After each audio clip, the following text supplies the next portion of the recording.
Hi everyone, this is Oh My Giona, and as promised, I will be reviewing chapter 1031 of One Piece. On Friday, I didn't have much time and I really had to go when I did my reaction, reading the manga, but there was so much in that chapter that I really feel like I have to talk about them. That chapter is so good. There is so much content in those pages, and yeah, I just had to. It's Sunday now, and I have read the official translations from Viz. Some of them were a little bit different. I actually like how they translated some of the dialogue. I think especially the one with Law and Kid when they were talking about Big Mom. But anyway, I wanted to do this in like parts. And so first, I think I want to talk about Big Mom and Law and Kid. To be honest, I thought when we started Wano that Luffy will still fight Big Mom and Kaido, and I know both of them are going to go down in this arc. It never really came to me that it's going to be Law and Kid who's going to fight Big Mom. And right now, because to be honest, for me, at least personally, I think the scariest Yonko is Big Mom. I'm the most afraid of her. People say that she's weaker than the other Yonkos, and she keeps getting disrespected in the series, but I still think she's super scary. And whenever whenever we see her, I'm just always so scared. In the official, like the official scans from Viz, you can see it super clearly. Like the pages, they're always just HD as compared to like the scans that come out first. And yeah, like I was reading it, and that part where like the beam just like flies away because Big Mom is getting up, that's so scary. Like I really got chills when I was reading that, just because she is super scary. If I were to like meet Big Mom, I'd be dead right away because I'm so scared of her, and she's gonna take my soul out just like that. But yeah, we have Law and Kid. Both have awakened devil fruits. They were using their awakened powers, and it just felt like a scratch for Big Mom. She says it hurts a lot, and she hasn't felt that much pain in decades. But like, other people would have been dead with that attack. But Big Mom is like, I'm just gonna keep fighting. She is using she used a year of her lifespan to make herself bigger and like to fight Law and Kid. And that really made me wonder. Cause she would take people's souls and then put them into homies. Like the stuff that move, like the things that start moving around her, because she puts like people's souls into them. And yeah, I was just wondering, like when she ate Mother Carmel and the kids, well, I guess she did put some of the souls into the trees and the flowers. But I was just wondering if that actually added to her lifespan. Can she do that? Like, does the lifespan that she takes from other people, can she add it to hers, or that's like different? Because that would make her like almost immortal if she could just keep getting people's souls. But yeah, when I was reading that, I just thought of when she ate the kids and was just wondering if like her lifespan actually increased because of that. But I guess, I don't know, maybe not. But yeah, I don't know. What do you guys think about that? Because yeah, now that I think about it, saying it out loud, yeah, it kind of sounds like immortality if she just keeps taking people's souls. But anyway, she used a year of her lifespan to fight Law and Kid. I mean, she has to go down. She has to go down in this arc. I just don't know how they're gonna do it. Because to be honest, I still don't understand Kid's power. It's just magnet, and I keep wanting to see more from it, but like even the awakened, like his awakened power is just assigning magnetic attributes to certain things, like, you know, Big Mom, like she's not usually magnetic, but with the awakened power from Kid, he was able to like stick the beams to her, and Prometheus was stuck to her and all that. But yeah, so far I'm not very impressed. And then Law's, yeah, I don't know, maybe we just have to see more of it. I'm more interested on what we're gonna see in this fight, if Oda's gonna show it to us, of course. Because I really want to see a Kid flashback. I'm still hoping to see some flashback about him and Killer. But I mean, it's just at this point, maybe the stuff that we want to see, we might not even see, because Oda's really wanting to finish One Piece. And yeah, I want to see the ending of it too. Maybe he can do like spin-offs after this and do side stories. But hopefully we get like even just a little bit of flashback during this fight. Because yeah, they're gonna defeat Big Mom. And I really love how like the dialogue between them, and Big Mom's like, you guys are really after my throne. Take it if you can. And then Kid's just like, yeah, we have to put everything that we have into this fight if we're gonna bring her down. And then Law, like the difference in their motivations is really interesting, because Kid is still fighting, you know, because he wants the throne. He wants to defeat Ayonko. I think he still wants to be the Pirate King. And then you have Law, what he says is that, so I have to defeat a beast like her to know more about the history. And it seems to me like he just feels like he owes it to Corazon for saving his life. He wants to figure out what the D is, because Corazon really wanted to know as well. And that was his goal for this fight. Whenever I see Law, I feel like because before in Shabonte, like he wants to be Pirate King, like he wants to conquer stuff, you know. But then he met Luffy, and I feel like he actually stepped down, and is now pushing Luffy to be the Pirate King, because he's seen Luffy, what he does, how much he fights for it, and basically saved his life, you know, took revenge on Luffy for him. So yeah, I think Law is not even wanting to take that anymore. Luffy's his Pirate King.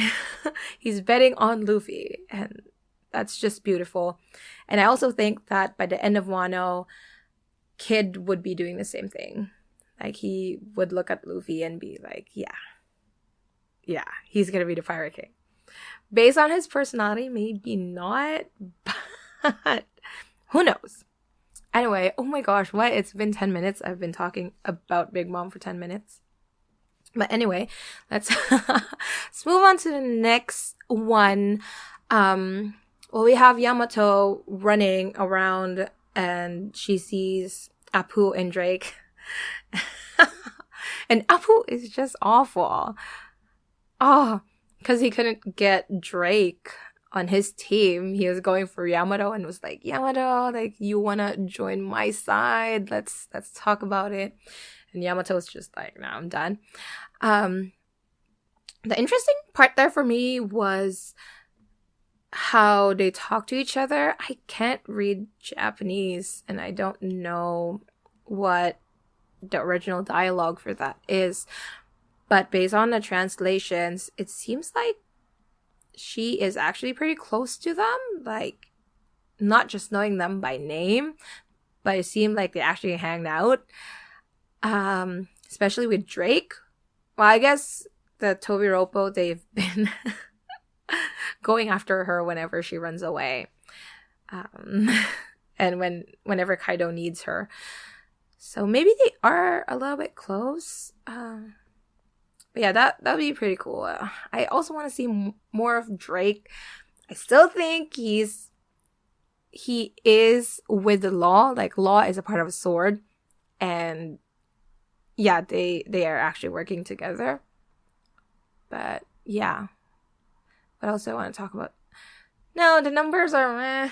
They look strong, but they're pretty dumb. So I don't think they're going to be a threat to us. I feel like Yamato can actually one-hit all three of them. But yeah, there's that. What else before I go to the Sanji fight? Yeah, I think I have notes here because I tend to forget. Yeah, I talked about that. Yeah. Okay, fine. Let's go to Sanji now. Oh my gosh. If you've been watching my reactions, my videos in general, you would know that Sanji is my favorite Straw Hat. I made a video about that. I don't know which side. I'll put it here. I think that's where it goes up. But yeah, Sanji has always been my favorite. And reading this chapter really hit so hard. When he was fighting Queen before, and I got so hyped because, like the Germa tech is working on him and he has his exoskeleton, well developed, and just the possibilities of what he can do with the raid suit really got me so excited, so hyped. Like, Sanji's getting a power up, the moment he got that canister at the end of Whole Cake Island, I was already so hyped about it. And then Oda showed us a little bit of it when he actually wore it, and he was with page 1, and that was like so cool. He transformed and all that. And then, because like at that moment he said, like he put away his pride and accepted the Germa science because he wanted to help his friends. He wanted to protect his friends, even though he had to use the Germa science that he hated so much. And I thought that was such a great character development for Sanji to sacrifice that, not care about his pride for the sake of his crewmates. And that was super cool. And so all this time I thought that we would go down that route. Like, he would acknowledge his Germa blood and like he would accept it. Like, well, not accept, I guess acknowledge that, yes, I am Germa. I am Vince Milk Sanji, and I will use this technology because my friends need me to be this strong, so we can keep moving for Luffy to become Pirate King. But it never occurred to me that there would be side effects to it. And so when we were introduced to that, it was like, I felt like I was there with Sanji. Like the conflict, like, where do I go? Which one do I choose? Like when they showed that girl beat up and like the look on Sanji's face, he's like, I couldn't have done that. There's no way I hit that girl. Like, man, we've been reading this series for over 1,000 chapters. Sanji never hit a girl. He would never. All the cells in his body would say no. That's the one thing he'd never do. But in this chapter, we saw that he did. We didn't see him beat her up, but heavily implied. Okay, that Sanji actually beat up this girl. And the horror and the disgust in his face. Like, what have I become in exchange for some power? And that was just so cool. Like, I really like that side of Sanji, that he doesn't hit girls. But I'm really curious about people who's been wanting Sanji to fight back. You know, like hit a girl. I'm really curious about what they think of this chapter. Actually seeing Sanji hit a girl.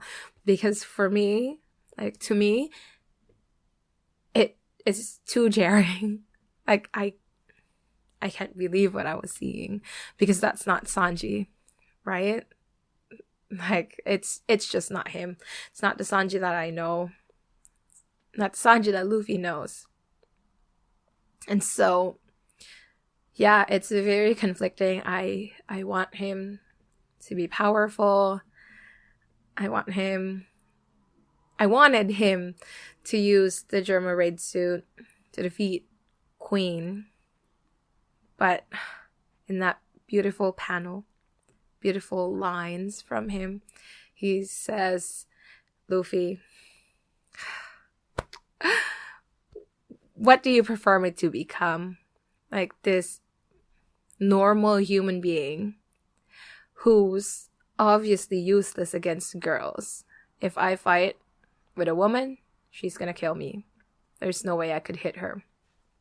Or would you rather have me as this warrior of science who's completely emotionless, cold-blooded, and would obey your orders, just like how Judge does for his sons?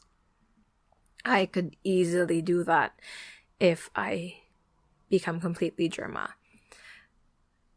And he really ponders about that, like, what would Luffy want me to become? And really got reminded of that scene from Whole Cake when Sanji was like, yeah, Luffy, you must be really disappointed to see me like this.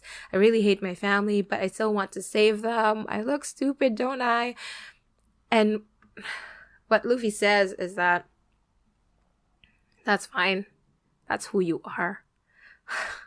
That's who you are, Sanji. I get it. And from that, we know what Luffy's answer would be. If he was here and Sanji was actually asking him this question, Luffy would say right away, I prefer you, the you that I've known since Baratie. You, like your personality, your values from when I ask you to be part of my crew, to join me in this journey towards being Pirate King. And that's just so beautiful. Like, Sanji. I love Sanji so much. And I love how he really thought of Luffy first. You know, like his priorities, it's always been, I'm here to make Luffy the Pirate King. And to be honest, Luffy would achieve that so much faster if he becomes the Germa fighter. But we know Luffy doesn't want that. He just wants his cook, his very kind Sanji, you know, not the cold-blooded Germa son that he could have become. But yeah, in that moment, Sanji dropped that canister and just crushed it. Perfect. I never expected that to happen because Oda built up the hype from the moment he got that raid suit until now.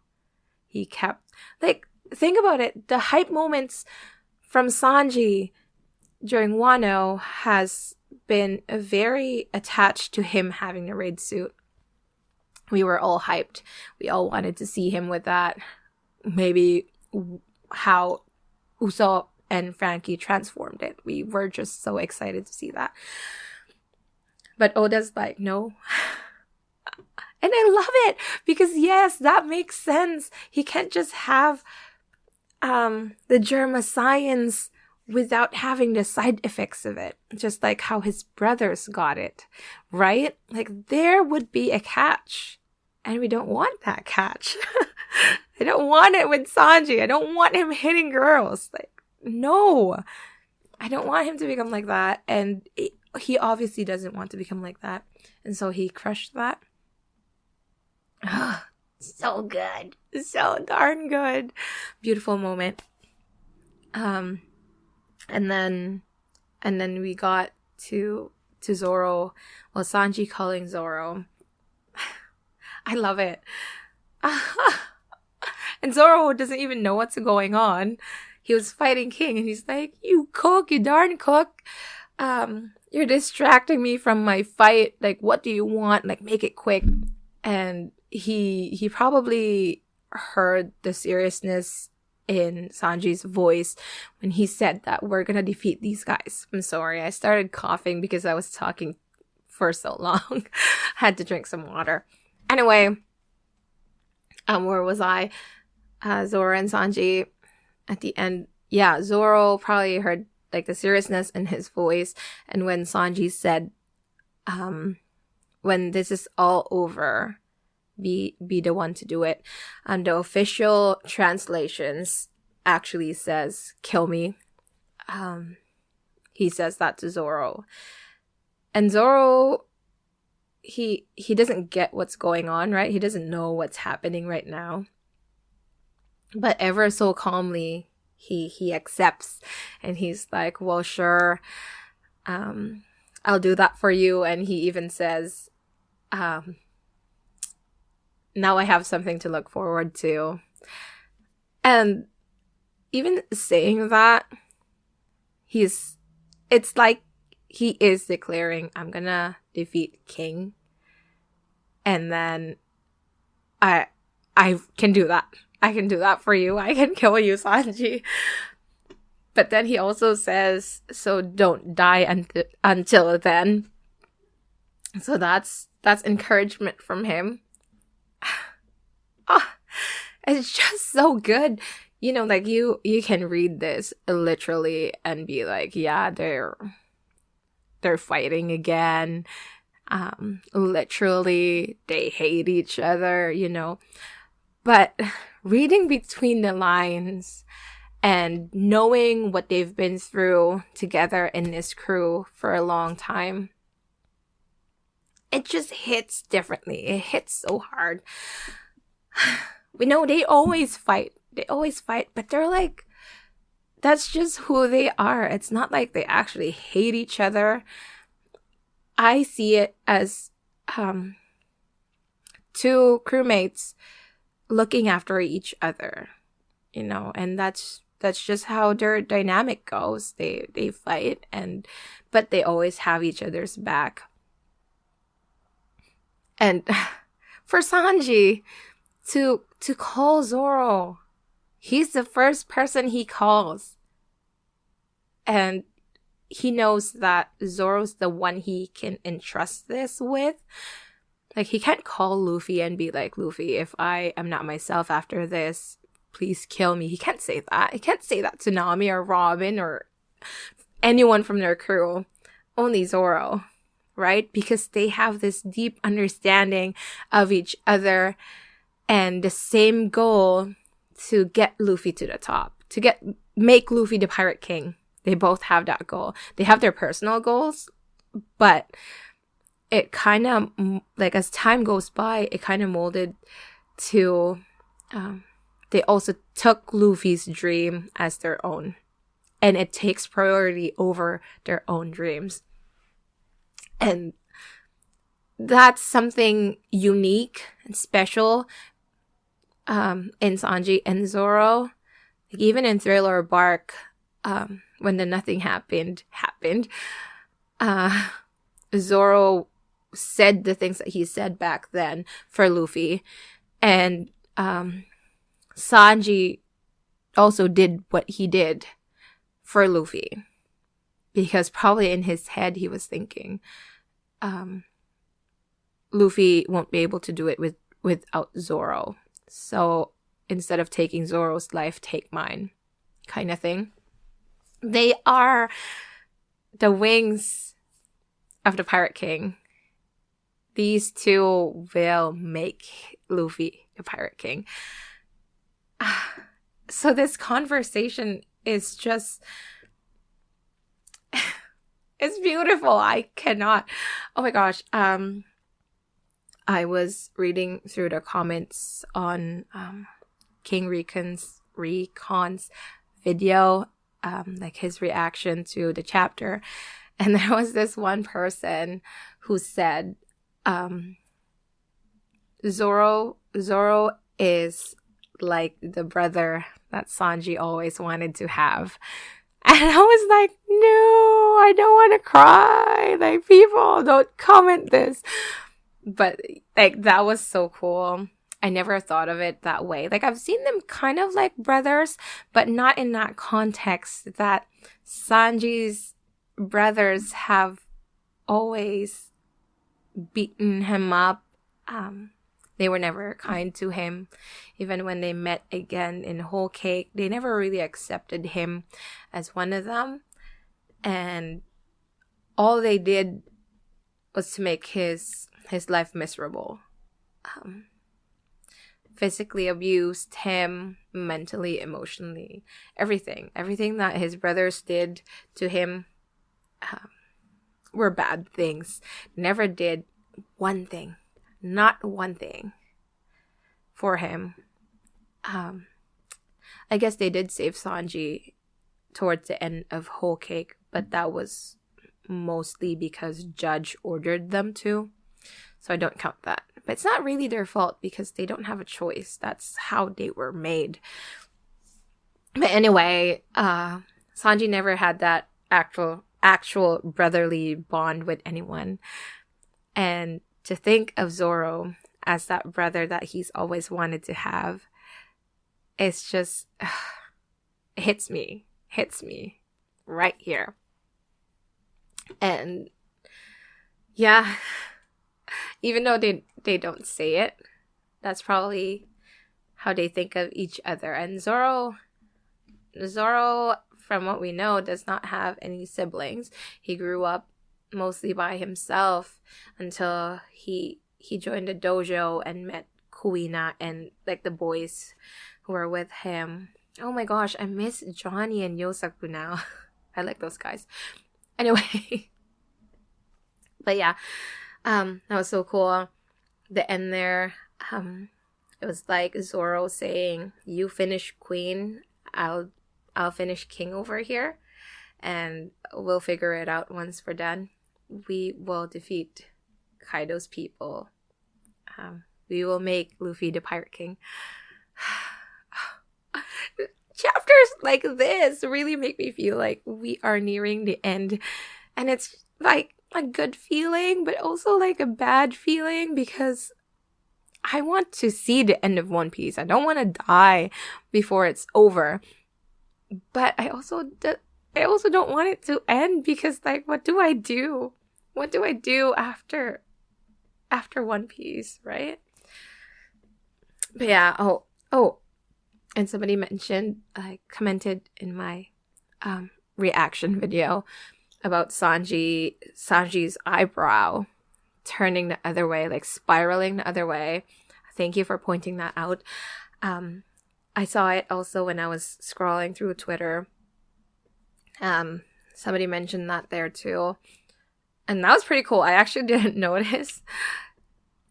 I wasn't paying attention to which side it was going.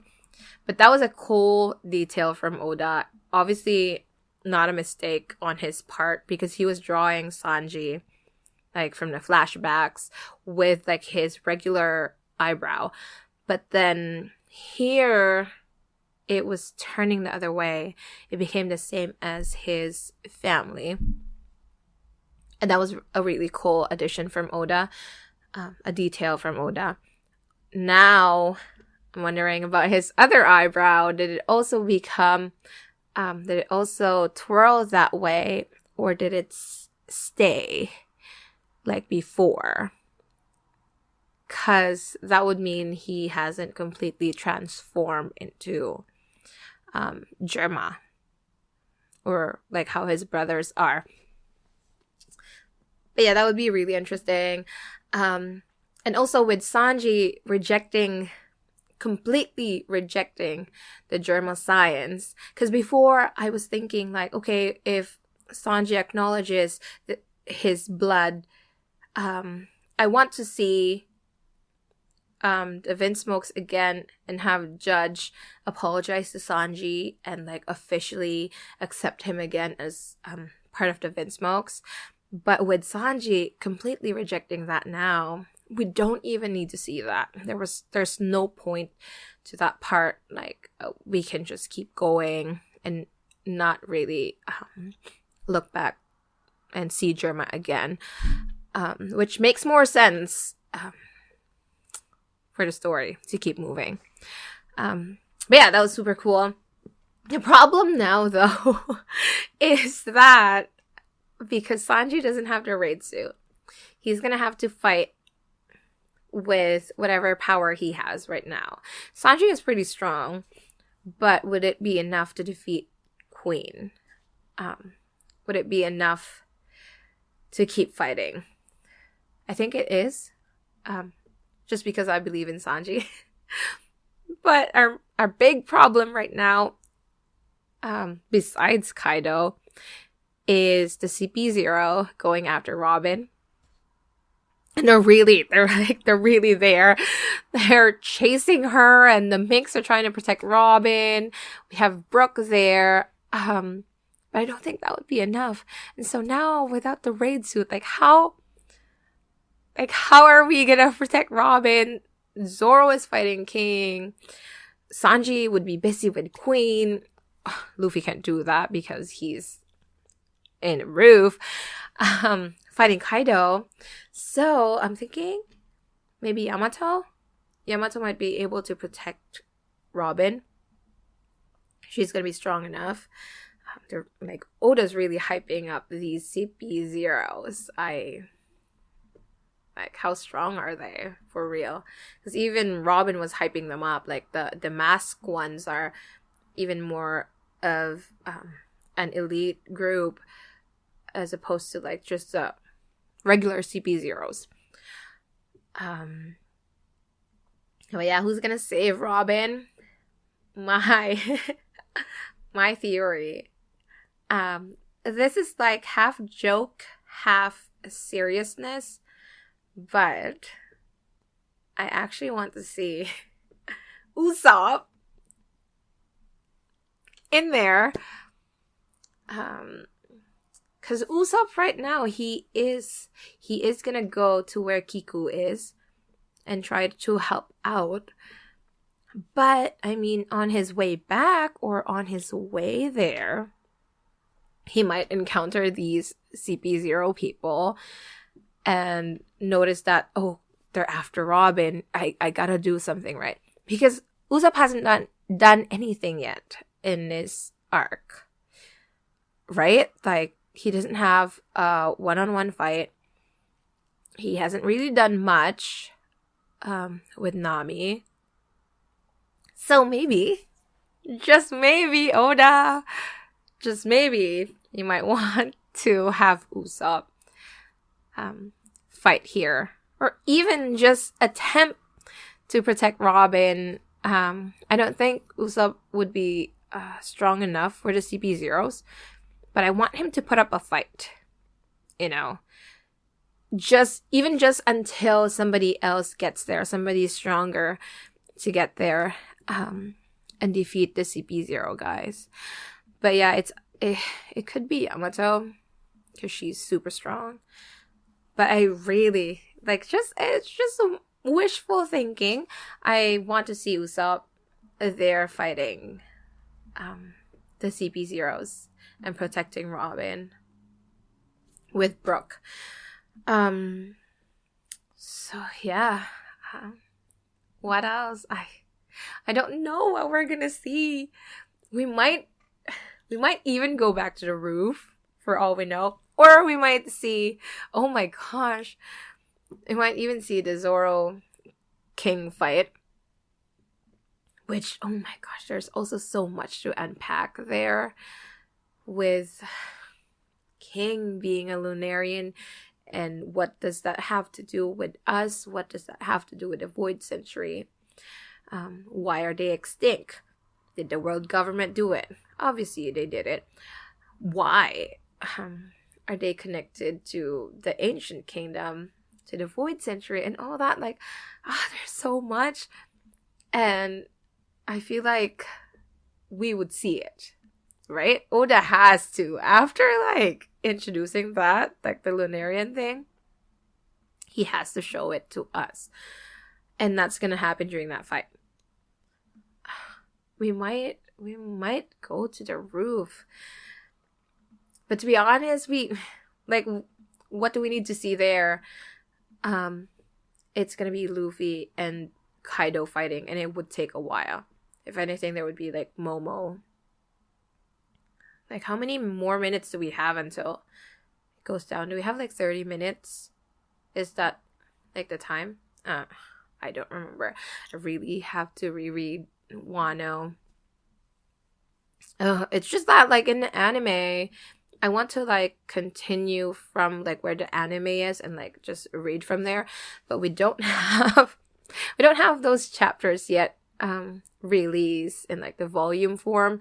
And I'm not really fond of reading it online. I prefer reading the book, the volumes. But the next one comes out in December.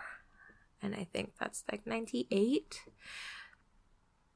But yeah, I know the 101 is about to come out in Japan. But yeah, the English version, we're only up to 97. And then 98 comes out in December. So yeah, I'm gonna have to remember and order that before then. But yeah, if I want to reread, I guess I'm just gonna go to the Viz one. Just hurts my eyes though to read, and I just still prefer having the physical copy and, like, opening it. I love books, so I prefer that one. Anyway, oh my gosh, I've been talking for so long. I always tell my friends that if I were ever to talk to someone about One Piece, we can go, like, all night, a whole day, and I would just keep talking. I mean, I was only talking about one chapter, and, like, what's my time here? I'm like almost 40 minutes. And yeah, I mean, it's One Piece, right? So I guess that's all for me. Whew.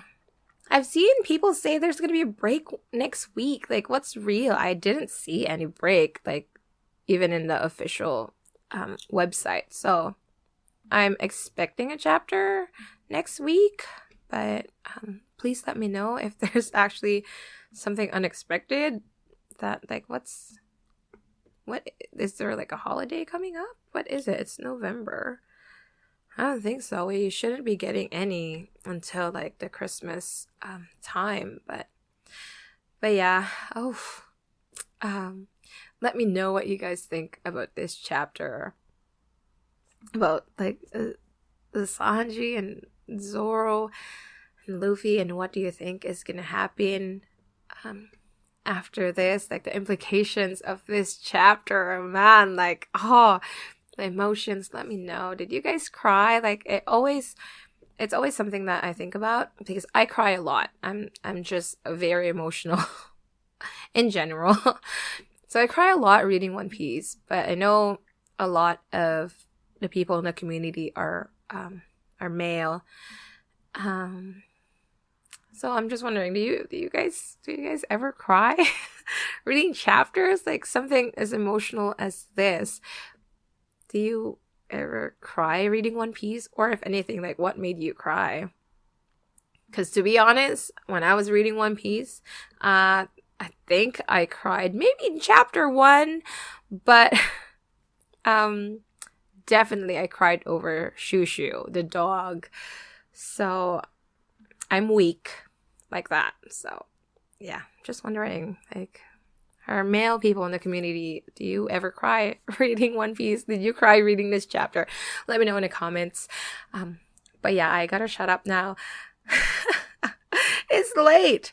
But yeah, that's all for me. If there's a chapter next week, I'll see you then. If not, I'll see you when I see you. You guys have an awesome day, and stay safe and healthy. Yeah, bye bye.